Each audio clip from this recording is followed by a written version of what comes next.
Oi, meu nome é Letícia e eu vou falar um pouquinho mais sobre a teoria da Gestalt. Tudo começou em 1912, quando Max Wertheim estava viajando de trem e se deu conta que se ele mudasse o foco do seu olhar, ele tinha a impressão de que a paisagem lá fora estava se movimentando.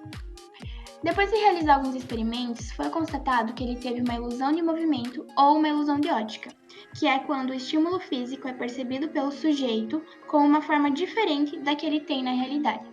E foi assim que surgiu a Gestalt ou a psicologia da forma. Aqui na Gestalt, o que acontece no cérebro vai ser diferente do que é captado pelos olhos, ou seja, o que se entende é diferente do que se vê. Antes dessa teoria, era comum afirmarem que para se compreender o todo é preciso compreender as partes primeiro. Então, aqui no exemplo que eu trouxe, era preciso compreender os pneus, o volante e as portas para depois compreender o carro. Já na Gestalt, nós precisamos primeiro compreender o todo para depois compreender suas partes. Então, nós precisamos compreender o carro como um todo para depois entender como o pneu, o volante e as portas funcionam. Dentro da Gestalt, nós temos duas correntes principais. O supersoma fala que o todo é maior que a soma de suas partes.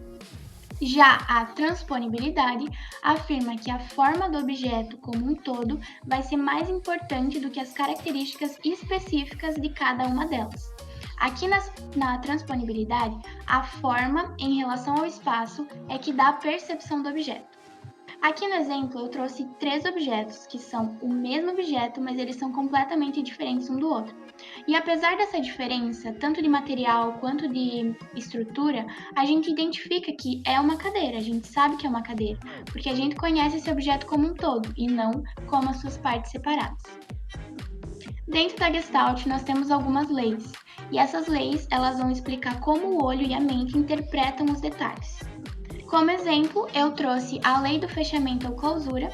Aqui na imagem, então, a gente percebe que é um urso panda, mas a gente não tem nenhum fechamento, não tem nenhuma linha fechando essa imagem como um todo, mas a gente consegue identificar que é um urso panda.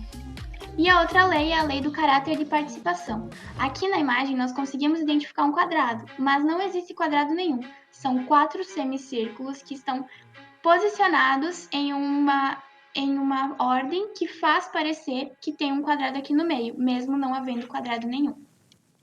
E é isso, muito obrigada!